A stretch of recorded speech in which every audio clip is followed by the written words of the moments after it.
That was A Better Lie off of the new EP Reunion by the Cowards Choir and fronted by Andy Zipf. Along with Andy in the room right now is Ryan Walker, Adam Neubauer, and Ben Tufts. Hi, guys. How you doing? Hey. Excellent.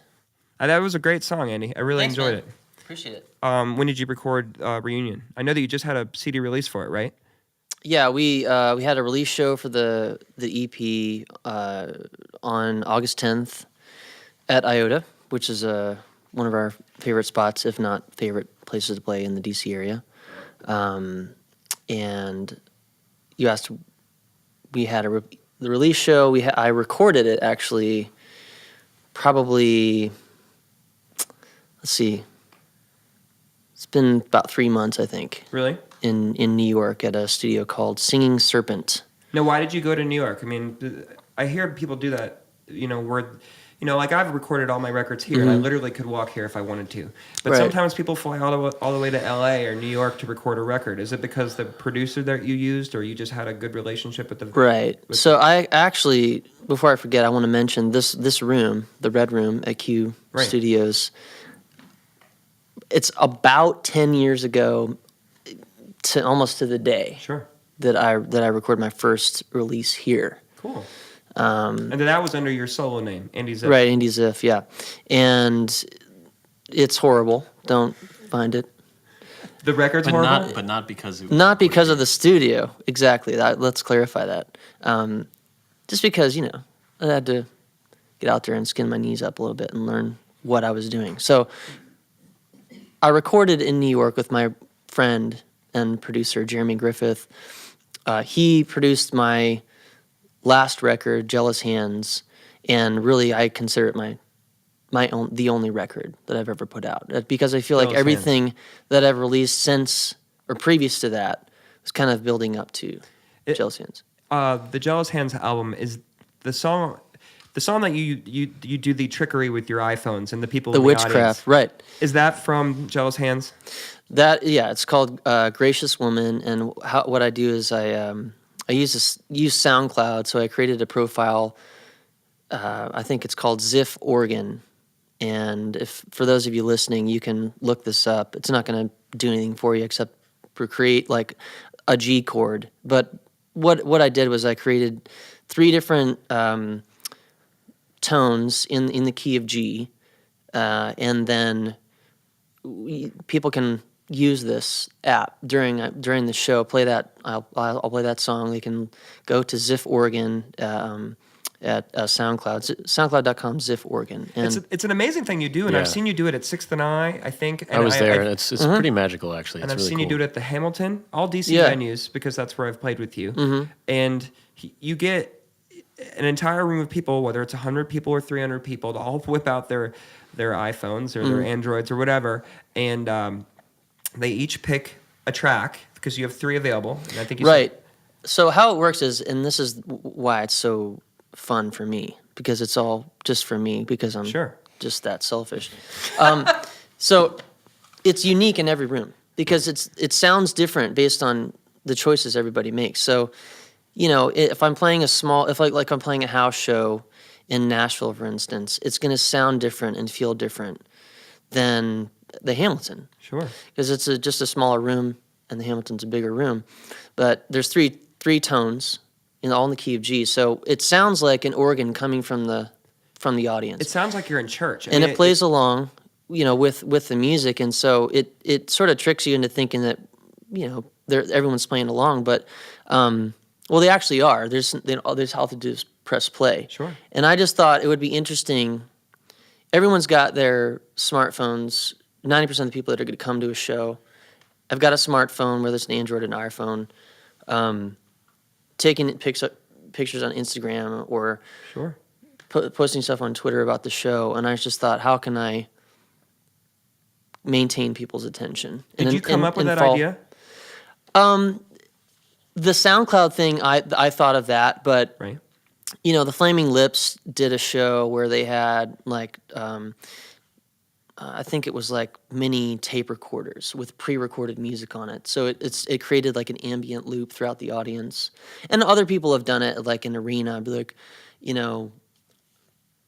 some mega stars like, hey, everyone, call your friend on their phone, and it's like Right. so the concert's coming out of everybody's phone. That's a little, but less creative. It's kind of cheating, Chris Martin actually. Is there when you've done this before with the iPhones and with SoundCloud, is there a favorite time you've ever done this? Is there one where it just really worked and it was amazing?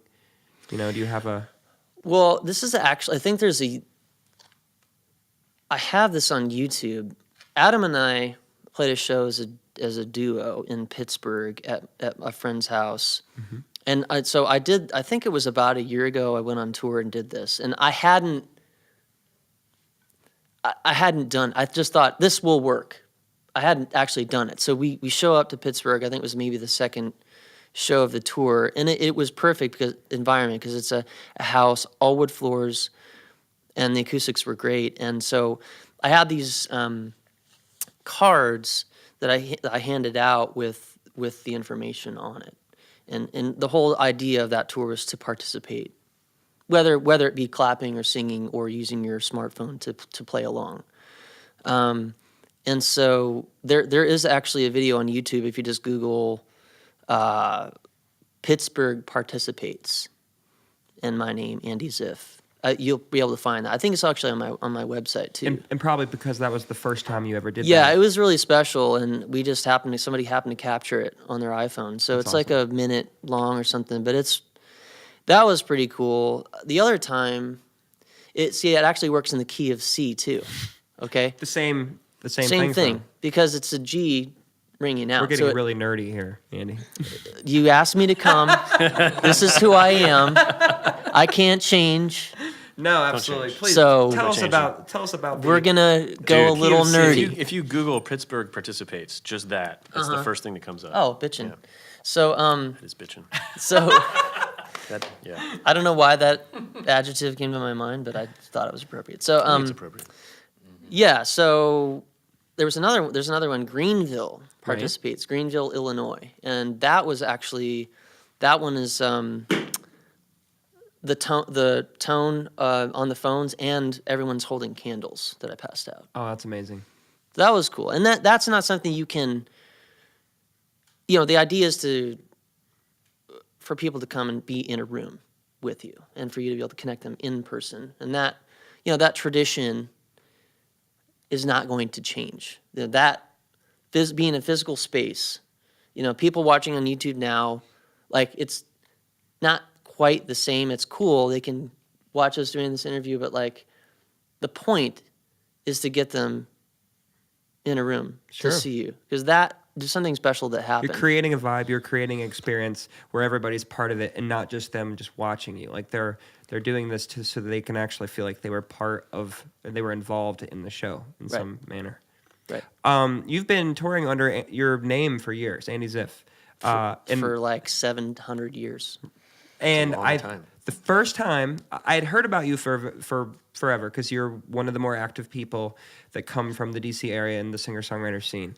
But the first time that I ever saw you, it was at Galaxy Hut, and I believe this was years ago. This was probably, and you can probably tell when it was by what I'm going to say. Okay. I walked in. I think I walked in. I don't remember when I walked in, if you were still playing or not. But I vividly remember you standing at an ironing board. Right? Oh, yes. And you were iron on decals to T-shirts that you were selling to people that day. Night. Correct. Yeah, which I'd never seen anybody do. I mean, I feel like between the iPhone thing and the SoundCloud and everybody being part of it by creating music, or literally doing the iron-on decal Andy Zipf, it was like a little bird, I think. Yeah. Before Twitter came out, you might be able to sue Twitter for the bird, because I put on a bird. I put a bird on it before that was a thing. Wow. That's right. So. I think it was a thing when I did it, but no one had actually. Twitter might owe you money, Andy. You know what? And I guarantee you now they're never going to give us money. They're on it. I have to give my buddy Sean Matthews credit for it was the Andy Zipf custom shop. Okay. Yeah. So he came up with that idea. Instead of making choppers, you're making T-shirts. Right. I mean, it was really cool. We actually took that out on the road. Right. So Sean would set up the custom shop in back. He was tour managing me, basically. Sure. And he had these we'd have blank T-shirts, and people could pick out the different iron-on patches and make combinations and stuff. And I'm gonna put this book down because it's driving me nuts. But yeah, it was really fun. And it's just another way to like interact with people afterwards. And it kind of Sean had his own like. He was a show also. Sure. Yeah, I know what you mean. So that's what that was. I think it's an ingenious way to get people's attention again. I mean, that was literally what was ingrained into my mind about you for years was that. And I think that's the guy that irons shirts. Right. Absolutely. Music is not so good, but So you're surrounded by 3 other guys. Tell me about Yes. the other guys here in your band. So you just spoke with Ben. Ben Tufts plays percussion in the Coward Squire, and Adam plays drums. Ryan plays bass and keys. There's also another guy, Sammy Dewis, he's another band in our area called Melodyne. And I actually went to high school with his brother, Oh, cool. Matt. It's a small world, Justin. That's true. It is. But yeah, so I've been touring as Andy Zipf for about 10 years, and I just, when I released this EP, I just thought I want people to be excited about it, and I'd thought about taking a moniker, like changing my name. I've been thinking about it for a couple of years. So it just felt like the right time. And response has been very, very positive. And so whether you're playing solo or with the full band, you're always going to go by the Coward Squire. yeah, I think it's very cool. I mean, I said it earlier when we were setting up. To me, that reminded me of like the same strategy that Dashboard Confessional used that I listened to back in high school. Yeah, where, yeah. He toured as a band by himself. It was still that moniker. And I think you mentioned somebody else too that also did yeah, that. Sleeping at Last, who I'm a big fan of, and there are a lot of different kind of variables that went into it. But just long story short, it felt good time for change, and I like the way those two words sound together. And I took the name from an EP that I released in 2009, and it feels good. Adam, are you the only guy here with tattoos? I don't know. Are you covered in tattoos? I mean, No. it's just basically what I can Prove it. see. Yeah, stripped down to nothing right now, Adam. Prove it. We're actually we're actually videotaping this show right now, and it's going to go up on YouTube, so everybody's going to be able to go to YouTube and see all the tattoos on your arms. I have geese across my chest. Do you really? Yeah. Wow. All right. Oh, you're showing us your chest. Have you ever seen those? It's a cylinder that you spin and it looks like a horse is Yes. running. Right. It's that pattern. I have that across my chest. Now, are you going to eventually have sleeves on your arms? Is that the plan, or is that know. it? I'm an artist and I like minimal use of space. Right. So I don't mind skin being there. So as long That's as good. I can balance between skin and ink, I'll be happy. I feel like when our parents were kids, the only people who had tattoos were people in the military or bikers. Oh yeah. And nowadays, Yeah, it's it's different now. becoming. Which one are you? Yeah. Nowadays, it's becoming just kind of the thing to do. It's almost becoming the thing to do to not get tattoos because so many people, and I have nothing against your tattoos, but so many people are I getting do. them. It's offensive. Deeply offended. And whenever you play with Andy, I'm sure he makes you put on long sleeve shirts. Yes. You can't at all, anytime ever play with your shirt off. Probably. That's a good thing. But we're getting to this point where eventually the people that are now getting tattooed and who are 20 and 30 and still like of the hipster kind of ilk where they're, riding their custom bicycles and doing their record album shop jobs are one day going to be parents and grandparents. And I look at these people every once in a while, I'm like, holy cow, they're covered with tattoos. And I think of my own grandmother, and I was like, I cannot imagine my grandmother with sleeves. But one day you're going to be a grandfather, and you're going to have these wicked It's tattoos. part of my plan. The balance between skin and ink. I'm a huge fan of Art Nouveau, that Right. whole period, and a lot of the technique in that is to have thick black outlines surrounding the artwork inside. So my plan is when I'm an elderly gent, if I make it that long, I'm a drummer and I'm left-handed, so long life is not probably in my future. But wait, I don't know. Is that it's serious? Do drummers not last as long in life? yeah, fair amount. Is that true? I think so. Ben? According to Spinal Do you Tap. just have This Ben? Do you is just really have bad minutes? news that I just heard. Yeah, This is mine. I got wanted one to foot in the say grave right now. That like, I think you didn't do Ben justice by saying that he wasn't in shape. For those of you that aren't going to watch the YouTube video, in the previous segment you said that he was. I'm sorry, but No. Ben is skinny fat. I don't know about that. the only exercise I get is when I play with Derek Every. Which pretty much. is plenty. Yeah, it's a Actually, lot of I exercise. suppose that's true. That's true in the sense of bands and drummers. I can't imagine doing what you do with Derek for an entire set because I feel like that is a workout among workouts. Yeah, it's pretty That's a grueling. good call, Andy. And for those of you that aren't in the DC area, Derek Every is an excellent songwriter fronting an excellent rock band that Ben plays in. With I a wanna wonderful know, sense of Andy. humor. Andy, I want to know what it's like to live with a hairstylist. Yeah, so my wife is a hairstylist. She tells me what to do. Does she style your hair? Yes, she does. Well, she when we met, I had like the sort of, I don't know, like parted down the middle, like. Because if sort you of look at your albums, quintessential- if you look at your albums and you look at your promo photos, you've had multiple haircuts multiple over the years. haircuts. It's true.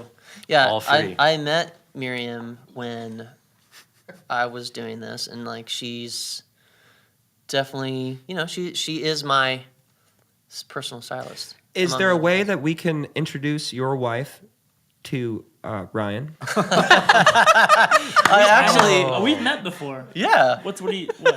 I've met his wife. Ryan actually, before we went on this like this short run we did down to Charlotte and back, he asked me, "Do you think I should like get a haircut before we do the shows?" And I was like, "No, man, your hair's great, you know." And for those of you that aren't going to watch the YouTube video, Ryan he's- has a long, he's beautiful, very long flowing blonde mane. locks, like dark blonde, and a really nice groomed beard, and Yeah. he's got I- this nice- chiseled chin and It looks very like you're about pronounced to. jaw. It looks like you're about to audition for the Lion in The Wizard of Oz. I mean, between Well, that and your beard. I groomed the beard today because I was told there'd be cameras here. Yeah. But really, this is just because we've been on tour for a week and I didn't bring my razor with me. That's what I don't know if happens. you call that a beard or not, but It's not an intentional beard. It's like a passive my beard. beard, Right. doesn't take long. Very Appeared. manly. It's appeared. You're New saying- word. We just coined it. Peered. Trademark. So, I asked Miriam, and she's like, "Oh, I think his hair's great." Oh wow. So, well done, sir. Stamp of Thanks, approval. thanks. I think it's Again, it's just not getting the haircut. That's all it is. I think I'm currently single. I've never dated a hairstylist in my life, but I think that would be an exciting thing to have at your beck and call. Would be somebody you're. I don't know about back and call. It's like, Easy, hey, I'm easy. about to leave. Can you cut my hair? Yeah. Just let me. I've got to do this thing, So it's not like. You have to abide by her schedule. Correct. Yeah. Ryan, you're in a band called Beanstalk Library. The Beanstalk Library. The Beanstalk Library. So is that on hold while you play with Andy? It is not. It is not on hold. We just put out a new record and we have a lot of shows coming up. So And what do you play in the band with Andy with the Cowards Choir? What are you playing?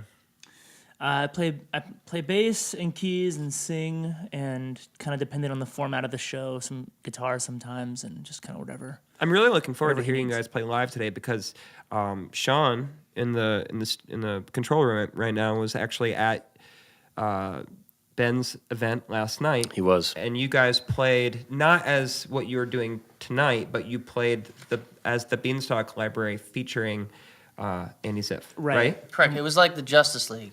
And Sean was telling me, Sean was actually Exactly texting me while you guys were performing, saying how great the two of you all sounded together. So Yeah, Oh, the thanks, blend Sean. was excellent. Thanks. The song we just played here in the podcast, I think you guys played that one yesterday, am I right? Yeah. We did. First, we played. Better lie. Yeah, so we did a few songs from each of our new albums. We did a few songs from the Beanstalk Library album and a few songs from the Cowards Choir album. Yeah, we back did. and forth. So it was like a, not really a mashup because that's when take the same song. But it was just, an all-star, and I use star. It was loosely, it was but- really, really special. I Yeah, was definitely. very, very lucky that I had a lot of positive response to when I first started booking the show, and I didn't want to turn anybody down, but I had to. But when I started looking at the list, I thought, well, the Beanstalk Library and Andy's band share some members, so I emailed them and said, do you guys want to do a combined set? And they said yes. So I was really, really happy that worked out the way it did, and they absolutely killed it. It was an amazing set. One thing, I just want to say this, because I haven't said shit yet, and I just want to say something. Well, you just said shit. Go so ahead, that's Andy. good. The show yesterday was really a lot of fun, and I was there pretty much the entire time. I think I did miss the opening band, but I was really impressed with the flow back and forth and all of the artists. I thought everybody did a great job. There wasn't any train wrecks. Everything was very smooth.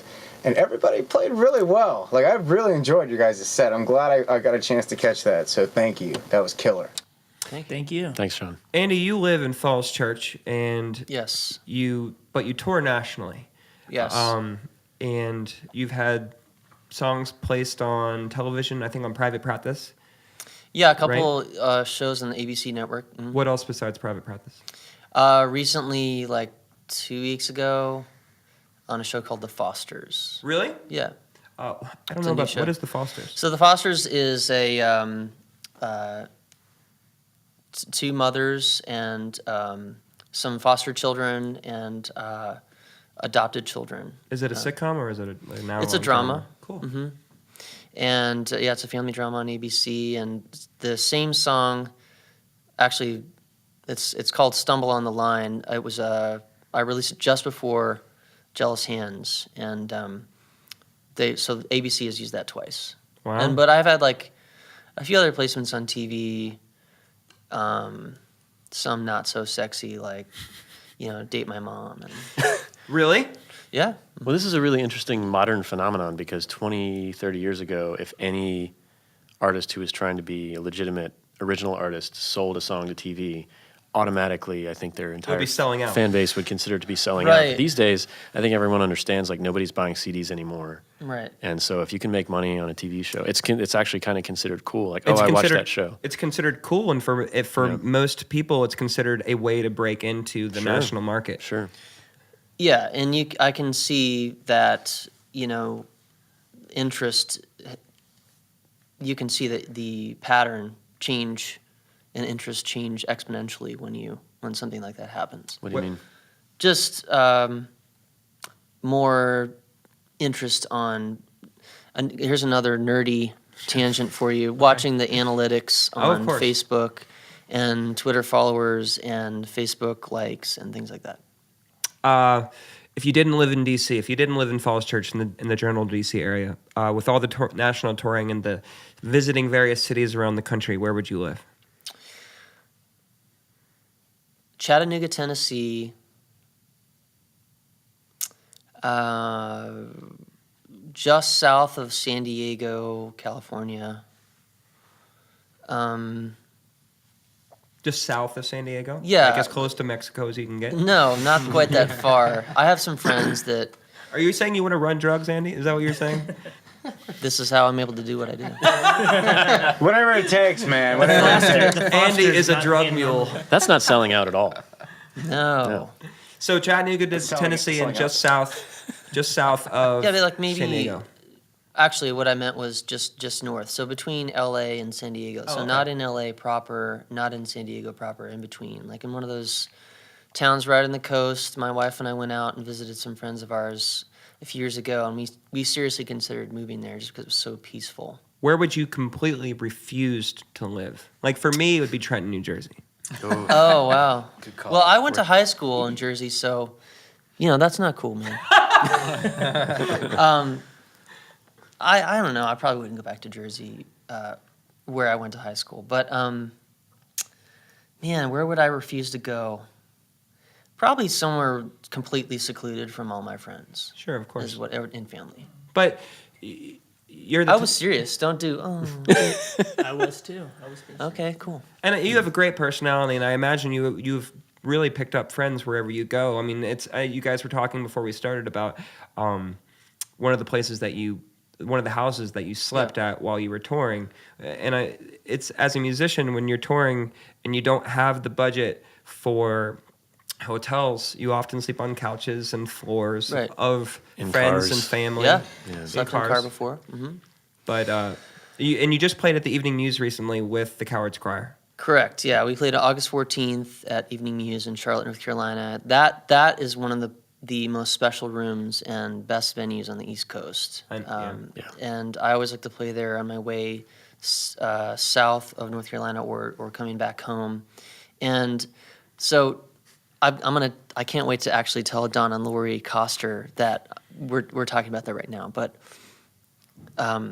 they're some of the best people I've ever met on the road. I've met them before. Okay, and so now, Adam's met them. Ryan and Ben, we all stayed there recently, and like, they are just the sweetest, most accommodating, generous people. I mean, people that do that either have to be very good friends or have to be just very understanding fans of music. They know what it's about. They are, but see, when I met them, and then eventually they invited me to stay. We hadn't really spent much time together, but they just have this sense about people. And Lori, Don's wife, is really the one that makes the call about who's going to stay, and man, her instincts are like right on. They have the coolest people stay there.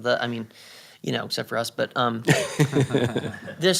they're not okay with you sleeping in their bed though. Right. So real quick, I felt so bad. So it was a late night. We had just done a video. This is good. Story. So we did a video before the show at Evening Muse. Our buddy Loris Vidal did a video, and then the Coward Squire did a video. Actually, it's a song off the new EP, Maybe I, and we'll play that in a second for you. But we did that video, and then we did one earlier, and so I think we ended it was like 2 or something. It felt like 2. Yeah, but we were kind of like all winding exhausted. down and ready to go to bed. So I stayed out by the pool and was hanging out with them, because they like to talk. And so Ben had to get up at like 7 or something. Yeah, I had to get up super early, and I was half conscious, and I told Don I needed to go to bed, and he probably said, "Yeah, just go down to the end of the hallway, and then the room's on your right." And all I did was just stumble down the hallway and go into the first room with an open door, and just passed out on whatever bed was in there. So And this turned out to be their bed. So what happened was at like 3-ish or something, I get into the kitchen, and Don and Lori are like wrapping things up. Like, "Yo, okay, Andy, really nice to see you, man. We'll make breakfast for you in the morning, And I'm like, "Okay, cool, guys." And then I feel this like tug on my t-shirt, and Lori's like, "Hey, Andy, we have a Ben in our bed." So Ben had crept into their bedroom unknowingly. And so I had to be like the harbinger of, Hey, Ben, I know that you're all snug and comfy and ready to go to sleep, but you gotta get up. I was Yeah. already out. In fact, I didn't even remember it had happened until he apologized for it the next morning. Oh, man, I was at I a felt gas so station, bad. and I got a text from Andy, "Sorry about waking you up," and I was like, "What the hell is he talking about?" Yeah. Oh, yeah. Did That's you right. actually ever apologize to them? I think I... You know what? You know what? They totally took it in stride. It was Let's fine. allow this to be your apology. Go ahead. Talking to the I microphone. would like to formally apologize to Don and Lori for sleeping in their bed. Because I hadn't showered in several days. I did sleep on top of the covers. So if they needed to burn anything, it was just the comforter. I can It wasn't the verify. sheets. I think that's a sufficient apology. Yeah. Now, I told you guys this is our second episode, and I really appreciate the Cowards Choir and all you guys coming on. And I told Andy and Ben to bring on something to show because, for shows like these, for podcasts, we need some segments. We need something that we can come back to every couple shows and have like an ongoing theme or game to play. And so I thought for a good first segment to have for the circus life, it would be show and tell, where some of the guests on our show actually bring some interesting things to talk about. It could be interesting, it could be unique, it could be terribly alarming. I hope that one day nobody brings in a Bengal tiger, but at the same time, it would be cool. We have a very I don't know if that's not a We Bengal do. tiger, but it's a Siberian Like a zebra carcass or on the something. wall. So what have you? Well, while you guys get your stuff out, I'll tell you what I've got. And I don't know if I'll always have something, but since it's the first time, I do have something today. I have, and for the cameras that we got here, I've got a motorcycle that actually works. It's a toy motorcycle. You should probably specify. It's a toy motorcycle, and if I put it on the ground and push it backwards, it goes forward. And then I've got a little fighter airplane with wheels that just, Also a toy. I can just throw across to Ryan at his head, and it works that way too. It does actually fly, just not under its own These power. two things together cost me 550 tickets at the arcade in Ocean City. They believe probably it. cost YOLO. 25 cents to make in China. And I just want to say, How many hours of skee ball did you have to play? no, hours, Yeah. hours, hundreds of dollars Can I see probably. I just want to say, when I was a kid, I've been going to Ocean City, Maryland for years. And my parents have always had a beach house there ever since I was born. Lucky. And growing up, I used to go to the arcade all the time. But as a kid, when money and arcade tickets mean something different, to get one of these things as a kid would have been cool, but not as cool as getting the huge thing. But the huge thing costs thousands of tickets. It's alarming when, I'm probably that's the sound of the wheels. Yeah. From Yeah, how the many I'm motorcycle. gonna use quarters- this as a How many percussion quarters did you have to trainer, put into the machine to get that many tickets? All I know is 550 tickets, but it's probably hundreds of quarters. Seriously, it's very likely to be hundreds of quarters. Well, that was worth it. As a kid, that would have not been worth it. That would have made me upset. But as an adult, there You was want those something. tickets back? Well, no. No, As an adult, I thought there was something really nice about getting this because it reminded me of my childhood. You know what I mean? It reminded me of my childhood and what it was like to play skee ball. Because what I got them was with skee ball, which is what I've always played with my mother every time I go to the arcade. Nice. Anyway, what do you guys have? Who's going first? Andy, Let's what- go in what- order. Let's Ben. Okay. Ben, you go. All right. So this is kind of drum nerdy, but I forgot to bring something. I'm just going to admit it. But the weirdest thing that I have in my stick bag, and every time I open up my stick bag, especially in front of like a student or maybe a non-musician, they're always like, wow, so many sticks. And we use a lot of different things to hit stuff. Drummers do. Mm-hmm. But this is one of the weirdest things. So what I'm holding, I don't know, does anybody want to try to describe this for our non-video listeners? Blue. They're blue. They're They- two blue things that maybe look like drumsticks, but actually they look more like... Did you make those? Like I did not brooms? make Like little these. brooms? I'm not Look like crafty those at all. looks like- sage bundles that they bless houses There with. you go. But they're plastic. They're blue and plastic. So this, Adam, you have like the most new agey kind of personality I've ever seen. well, the you story- guys lit the incense in here, so that's right. Was that incense? That was me. So the story behind these is that one of the singer-songwriters from the area that I play with is Laura Segaris. And It was an amazing killer, She's amazing songwriter. also played at my event last night. Right. And Laura was at a show, I don't remember where, but saw a drummer using a pair of these and really liked the sounds that he was getting. And so she took it upon herself to get online and buy these for me. It looks like longer bristles that you would see Well- like on a brush that you would wash your car with. So the thing about this that I like is that so many times drummers, especially at a new venue or a really sometimes inexperienced sound guy who rightfully doesn't trust drummers to know how to play at an appropriate dynamic level, might ask a drummer to play with bundle sticks, which, as Justin, as you know, I generally hate. Hot sticks. The hot rods. Hate them because I don't like, not because I don't like playing quiet. I'm capable of playing quiet, but I don't like the sounds they make. Yeah, And it's so- kind of thin, right? Yeah, I'm not comfortable using them, but these sound great. I actually played a show with these. I don't know what show it was, but Pasito Vega, who plays with Amanda Lee, Amanda Lee. his wife Amanda, saw me play with these at a show. It might have been at Epicure. I don't recall. Anyway, I think.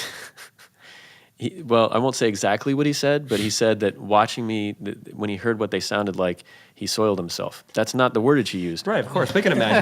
But he a really family liked the show. way these sounded.